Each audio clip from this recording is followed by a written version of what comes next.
ऐसी स्थिति आती कि बस निराश होकर के उपासक अब क्या करें, अब क्या क्या हो सकता है, कोई मेरा नहीं, कोई, अरे कोई तो बोले कि मैं सही चल रहा हूं, कोई तो बोले ठीक हो, जिसको देखो वही प्रतिकूलता प्रतिकूलता। क्योंकि सुख में, अनुकूलता में संसार का संबंध दृढ़ होता है, इसीलिए कृपालु हरि उसे सुखानुभूति संसार में नहीं होने देते, कहीं संबंध दृढ़ नहीं होते, केवल कृपा ही कृपा दिखाई देती। जब वो ऐसी ऊंचाई पे पहुंचता, लौट के देखता है कि ये तो केवल हरि कृपा थी, नहीं एकदम सीधी चढ़ाई और ऊपर से काई, कैसे हम चढ़ सकते थे, ये तो केवल ऐसा हुआ कि आंख खुली और चढ़ गए, प्रयास ही नहीं हुआ, ये तो केवल कृपा ने किया। उस समय वो केवल प्रभु की मधुर मधुर कृपा का अनुभव करके रोता रहता है। जो उपासक कृपा पात्र होता है उसकी दशा इस रूप में पहुंचती है। सच्ची मानना कृपा ही बदलती। एक उपासक परिचय के, बढ़िया सुंदर परिवार, अच्छी अर्थ की प्राप्ति की व्यवस्था, और जैसी भक्ति करनी चाहिए वैसी भक्ति कर रहे हैं। अब कृपा उदय हुई, जिनके द्वारा परिवार का पोषण और अर्थव्यवस्था होती थी, भगवान ने उनको अपने पास बुलाया। अब जो भी वो धीरे धीरे सब छूटता चला गया। अब अखंड वृंदावनवासी बैरागी स्वरूप भजन परायण प्रगट में देखने में लगा सब उजड़ गया, लेकिन आंतरिक वृत्ति से देखो तो लगा सब संभल गया। प्रभु ने कृपा करके कैसा संभाला कि अब कोई रास्ता ही नहीं रह गया, एकमात्र प्रभु का रास्ता रह गया है। तभी तुम परमानंद में जा सकते हो, जब प्रभु की कृपा ऐसे घेर लेती, दिखाई देता घेर लिया कृपा ने। अब रोते रहो या चिल्लाते रहो, तुम्हारे रोने चिल्लाने का कोई वहां फर्क नहीं पड़ता। अभी मोह ममता में हो सकता है आपको दुख लगे, लेकिन जब आप उस कृपा का परिचय प्राप्त करेंगे तो मधुर मधुर उनकी कृपा मूर्ति का अनुभव करके केवल रोते रहेंगे। इसलिए मैं तुम्हें कहता हूं, तुम कभी इस मार्ग में निराश मत होना। मैं तुम्हें सच्ची अनुभव की बात बताता हूं, प्रभु जिस पर कृपा करके ऐसी विषम परिस्थिति देते उसके साथ रहते हैं। ये बात पकड़ लो। जब तुम्हें सब छोड़ रहे हो, प्रतिकूलता घेर रही हो, अव्यवस्था घेर रही हो, तो तुम आसपास अनुभव करना वो है, क्योंकि वो ऐसे में छोड़ नहीं सकता। जब वो इतना बड़ा कृपा करके हमारे साथ महामहिम कार्य कर रहा है, माया मुक्त करने, वो जानता है कि बहुत कमजोर है, लड़खड़ा जाएंगे, इसलिए वो साथ रहते हैं, हरि साथ रहते हैं। और वो धीरे धीरे कहते रहे, मैं तुम्हारे पास हूं, डरना मत। संत रूप में, गुरु रूप में, शास्त्र रूप में वो समझाते रहते, डरना मत, मैं तुम्हारे पास हूं। सच सच वो अपनी गोद में ले लेते हैं ऐसे उपासक को, वो अपने अंक में ले लेते हैं। जिसको जगत से निराशा मिली वो हरि की गोद में बैठ जाता है। तो बलिहारी है ना ऐसी निराशा की, ऐसे दुख की। अब हम कभी भूल न करें, धन की प्राप्ति, कीर्ति की प्राप्ति, जगत में सम्मान की सफलता, इसमें कभी भगवान की कृपा का अनुभव न करें, ना करें, आज्ञा दे रहे हैं। ठीक है, महाराज अम्बरीश अपने समस्त वैभव को स्वप्न तुल्य मानते थे, चरित्र में आया है। उसका कोई महत्व तो नहीं होना चाहिए।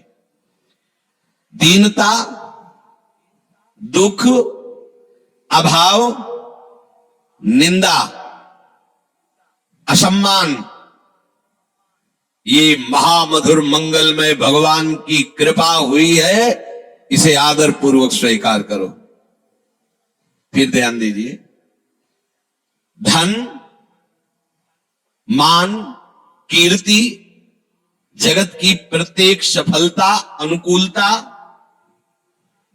इसमें कभी भगवान की कृपा को मत मानो। ये महापुरुषों के वचन है। दूसरे इसमें टिप्पणी कर सकते हैं कि भगवान की कृपा न माने, तो इसमें क्या माने? ये भगवान की कभी कृपा नहीं हो सकती। वो अपने कृपा पात्रों को माया में नहीं फंसाते, इसी का नाम माया है। जब उसकी चित्त वृत्ति भगवदाकार होती तो स्वयं यश फैल जाता है, स्वयं सारे वैभव उसके चरणों में लौटते हैं, पर वो उसका आदर नहीं करता, अंदर से उसके प्रति महत्व नहीं देता। ये अंदर की बातें हैं। दीनता, दुख, अभाव, अकीर्ति, निंदा, असम्मान, मधुर मधुर मंगल में भगवान की कृपा हुई है, इसको स्वीकार करो। यह है भगवान की कृपा। अब बोलो हमारे ऊपर भगवान की बड़ी कृपा है। अनुभव करो तुम्हारे ऊपर प्रभु की बड़ी कृपा है। जो इस मार्ग में अमुक प्रकार का अगर वास मिल जाता, अमुक अमुक प्रकार की हमारे को सुविधा मिल जाती, अमुक भोजन पद्धति से मिलता, अमुक प्रकार से लोग हमसे मिलते, अन्य अन्य सुविधाएं, तो हम समझे भगवान की कृपा है। यह अज्ञान है, कभी इसे अपने हृदय में आने मत देना। जब कोई आपको आदर से बुलाए, कोई सम्मान करे, तो आपकी दृष्टि में भी वो नहीं आना चाहिए, आंतरिक दृष्टि में। जैसे कोई हमें जिस गली में जाते हो गाली देता हो और हमसे द्वेष मानता हो, तो हम उस गली में भी नहीं जाना चाहेंगे, अहंकार होने के कारण। ऐसे भक्त जिस गली में आदर होता हो, माला पहनाया जाता हो, उसकी कीर्ति सम्मान हो, उस गली में नहीं जाना चाहिए। और जिस गली में अपमान होता हो, गाली मिलती हो, हफ्ते में 1-2 बार तो उसमें जाना ही चाहिए, जिससे पता चलेगा कि हमारे हृदय की स्थिति क्या है। यह है उलट याप में समा, ये उल्टा मार्ग है। जब आपके हृदय में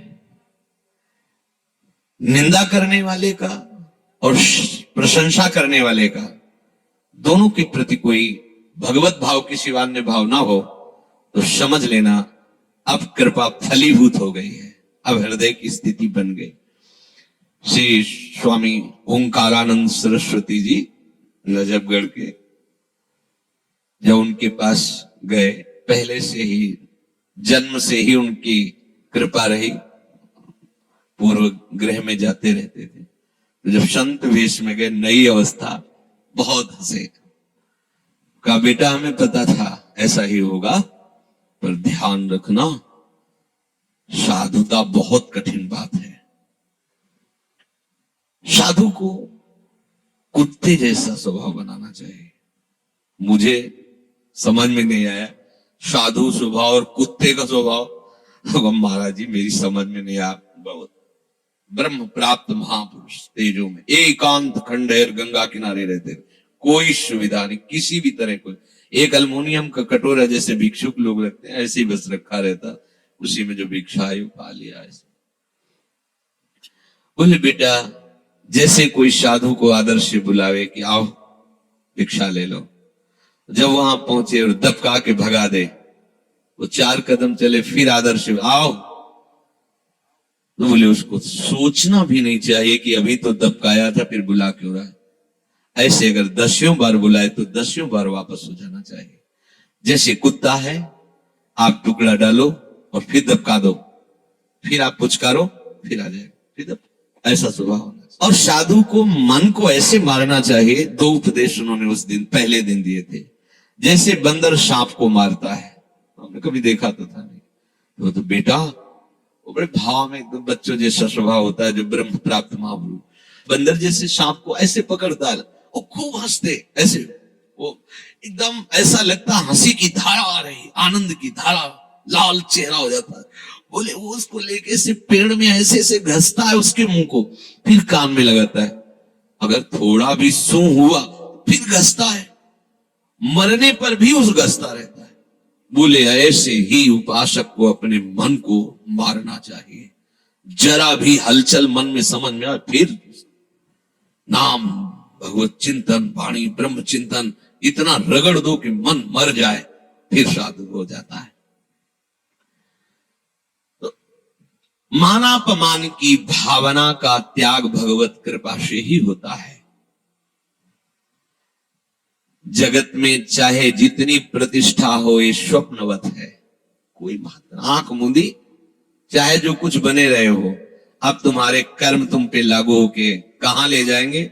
ये पद प्रतिष्ठा कोई तुम्हारे साथ नहीं जाएगी। भगवान जब देखते हैं कि हमारे भक्त का बुखार बढ़ रहा है अहंकार का, तो बिना किसी अपराध के वैसा जाल रचते हैं कि उसका अपमान होता है और निंदा होती है। अहेतु की कृपाल है, बस अपने उनकी कृपा को समझ नहीं पाते। वो रचते हैं, आपको लगेगा मैंने ऐसा कुछ नहीं किया, क्या मैंने किया, क्या अपराध था, ये सब क्यों बवंडर हो रहा है, गाली दे रहे हैं लोग, निंदा कर रहे हैं, हमने क्या किया, कौन से गलत कार्य कर, कुछ नहीं। ये भड़बड़ाने की जरूरत नहीं, ऑपरेशन हो रहा, चुपचाप थिएटर पे हो। तुम्हारे अहंकार का बुखार कहीं बढ़ रहा है, तुम्हें समझ में नहीं आ रहा, पर उस कृपा सिंधु ने देख लिया, सर्वज्ञ है ना। अब वो बिना किसी कारण के जाल रचेंगे, आपका अपमान होगा, निंदा होगी, और निंदा उसी से करवाएंगे जिससे प्रतिष्ठा होने की संभावना है। निंदा, अपमान, अकीर्ति, तिरस्कार, अप्रतिष्ठा, बिना दोष के लांछन, जब ये तुम पे बरसने लगे तो समझ लेना प्रभु दूर नहीं नजदीक ही हैं, मिलने वाले हैं। कौन चाहता है भगवत प्राप्ति? है? कौन चाहता है? बातें बनाना अलग है, प्रभु जिसको प्यार करते हैं उसको अपने समान बनाते हैं, ये भगवत समान बनाते हैं। इन्हीं में तो हम फंसे हैं, और ये तो सब अहंकार का पोषण करके बार बार जन्म मरण इन्हीं से तो होता रहा है। हम उन कृपालु की कृपालुता को ना समझकर हम समझते हैं भगवान अब हम पर अपनी कृपा हटा ली है, इसीलिए पग पग पर हमें विपत्तियां मिल रही हैं। जब तक किंचन मात्र भी आदर, सम्मान, कीर्ति, ये हमारे प्रिय मित्र हैं, ये हमारे प्रिय संबंधी हैं, ये हमारे बंधु बांधव हैं, और ये हमारे कहने पर प्राण भी त्याग सकते हैं। अगर ऐसी किसी के भी प्रति बात हो तो हटा देना, नहीं तो ऑपरेशन शुरू हो जाएगा। बहुत कृपालु हैं प्रभु। तनिक सी कृपा कोर सब तुम्हारे इन मानसिक कल्पनाओं का विनाश कर देगी। डरते रहो इस बात से, किसी को अपना मत कहना, नहीं धोखा हो जाएगा। या तो विवेक से आपके अंदर से अपनापन हटा देंगे, सामने से ही हटा देंगे। अच्छा कहते भगवान ऐसा क्यों करते हैं, उसने क्या लिया था, तो वही तो है उसमें, और कौन है, वो अपने आप को समेट लिए। एको हम बहुश्यामा, बहुश्यामा से एको हम। कोई पाप हुआ, कोई अपराध हुआ, वहां तुम्हें देखने में लग रहा था कि माताएं, भाई हैं, बेटा, ये मित्र है, या मुख तुम्हें लग रहा था, और वही तो एको हम बहुश्यामा, वही तो बने हुए थे, अपने में समेट लिया। अब तू नहीं समझ पा रहा है कि मैं इन सब रूपों में, तो देख ये सब रूप मेरे ही, समेट लिया। अब केवल हरिशरणम। अब जब लोग कहे कि अच्छा चलो भक्त के साथ से, लेकिन सामने वाले ने क्या किया था, तो सामने वाला प्रभु ही तो था, वो नहीं जान पा रहा है, इसलिए जनाने के लिए उसको अपने में लीन कर लिया, क्योंकि वही बने हुए थे। अब एक ही रह गए, हरि अब चल।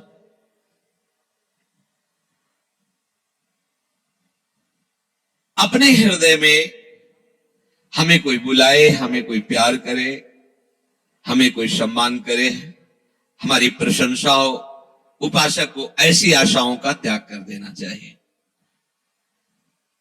जब ऐसी आशाओं का त्याग होता है तभी भक्ति से बुद्धि भगवद युक्त मानी जाती है।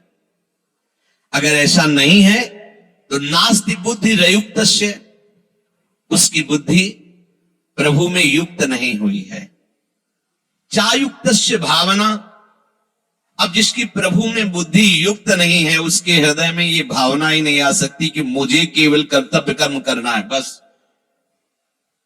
मैं भगवत मार्ग का पथिक हूं, उपासक हूं, मुझे वही करना है जो मेरे शास्त्र और गुरुदेव कहते हैं। अगर बुद्धि प्रभु में स्थित नहीं है, भोगों में स्थित है, तो ये निश्चय ही नहीं कर सकता, नहीं कर सकता। सब देखने को मिलता है। मन और इंद्रियों का संयम करना उपासक का मुख्य कर्तव्य होता है, और ये होता है भजन से। भजन से विवेक पूर्ण बुद्धि मन और इंद्रियों को गलत मार्ग में जाने से रोकती है। जिसका मन और इंद्रियां संयमित नहीं है, वो असंयमी पुरुष कभी मेरी प्राप्ति की भावना ही नहीं कर सकता। नास्ति बुद्धि युक्त से न चायुक्त भावना नहीं कर सकता। मन और इंद्रियां हलचल मचाए हुए हैं भोगों के लिए, मान सम्मान के लिए, जैसा भी आपने सुना। वो कभी मान चाहता है, कभी सुख चाहता है, कभी आराम चाहता है, कभी धन चाहता है, कभी भोग चाहता है। भीतर ही भीतर उसके सब खलबलियां मचती रहती कामनाओं की। इसलिए वो निश्चय ही नहीं कर पाते कि मुझे प्रभु चाहिए, मुझे प्रियालाल चाहिए। और जिसकी बुद्धि प्रभु में नहीं लगी, अर्थात मेरे को केवल कर्तव्य पालन करना है, भगवत प्राप्ति तो गुरु कृपा से होगी, मैं एक भी अक्षर उनकी आज्ञा का उल्लंघन नहीं कर सकता, कुछ मिले ना मिले, इसे कहते हैं युक्त बुद्धि। तो नचायुक्त से भावना, जब कर्तव्य पालन की तुम्हारे अंदर बात ही नहीं आई, तो कामना, आसक्ति, नाना प्रकार की भोग वासनाएं ये अंदर बनी तो रहेंगी। और जब तक इनका त्याग नहीं होगा तब तक भावना ही नहीं बनेगी कि हम प्रियालाल को कैसे रिझाएं, प्रियालाल को कैसे प्राप्त करें। भावोत्सवेन भजतामृष कामधेनु, जब तक बुद्धि युक्त नहीं हुई तो भावना ही नहीं बनेगी। न चा भावयतः शांति, जब तुम्हारी भावना ही नहीं बनी है तो तुम्हें शांति कैसे प्राप्त हो सकती है, विश्राम कैसे मिल सकता है। वो अशांत से कुतः सुखम, जो अशांत है हृदय, वो दिव्य सुख का अनुभव कैसे कर सकता है। ये अहंकार का पोषण करने का स्वभाव उपासक छोड़ दे। कई उपासक जिसे बता दे, हम नित्य लीला में प्रवेश, हम बार बार इसलिए कह रहे कि वास्तविक नित्य लीला में प्रवेश कराना हमारे आचार्य, हमारे गुरुजनों का प्रयास है। जो रसरीत सबंते दूरी, सो सब विश्व रही भरपूरी, मूर्ष जीवन कह दे, वो नाटक करने के लिए तुम्हें आदेश नहीं करते, तुम्हें वास्तविक लीला में प्रवेश कराना चाहते हैं आचार्य, महापुरुष जन। आप उनकी आज्ञा के अनुसार चलिए। चार लोग बेचारे अज्ञानी, वो जान लेंगे कि आप नित्य लीला में प्रवेश कर रहे हो, कर चुके हो, प्रणाम करें, नमस्कार, उसे होगा क्या। और प्रवेश तुम किए हो इंद्रियों के भोगों में। अरे उस सर्वज्ञ प्रभु की दृष्टि से कोई बच थोड़ी सकता है। ये नाटक क्यों, किसके रिझाने के लिए, ये दंभ पाखंड क्यों, केवल उदर पोषण और कुछ आवश्यकताएं। यह तो बढ़िया है भैया, बाबागिरी का भेष उतार दो और लेबरी करो, 400-500 रुपया एक दिन में कमाओ और मनमानी सामग्री लो, फिर चलो। और उसमें भी गाय और पशु पक्षियों का कुछ भाग निकाल दो और नाम जप करो, तो बढ़िया तुम्हारी सदगति हो जाएगी। संत बन के भगवत मार्ग के पथिक होकर, उपासक होकर, इस बात से अपने को पुजवाना कि मुझे भगवत प्राप्ति हो गई, मैं नित्य लीला में प्रवेश कर, खिलवाड़ समझा नित्य लीला में प्रवेश होना। अरे रोते रहे बड़े बड़े महापुरुष लाडली जू से, कभी तो कृपा कोर करो। जो अब आप देखो, भोरी सखी सेवा कुंज में जो बंदर भी नहीं खाते थे चने, उन ठुड्डियों को बिन करके एक मुट्ठी यमुना किनारे, कितनी जितेंद्रियता है, कितना संयम है, किसी से कोई, वो रोते थे श्री जी के लिए। पूरा जो भोरी सखी के पद हैं आप पढ़ के देखो, उनमें कैसा उनका प्रेम बरस रहा है पदों में। अगर हम वास्तविक नित्य लीला में प्रवेश होना चाहते हैं तो हमें अपने मन और अपने इंद्रियों को प्रियालाल के उच्छिष्ट में ही संयमित करना होगा। और बुद्धि में निश्चय करना है कि चाहे जितना तुम हमें प्रलोभन दो, चाहे जितना तुम हमें आकर्षित करो, इस जन्म में चूक होने वाली नहीं। इस जन्म में मुझे प्रियालाल चाहिए। किसी के द्वारा दिए हुए सम्मान को कभी स्वीकार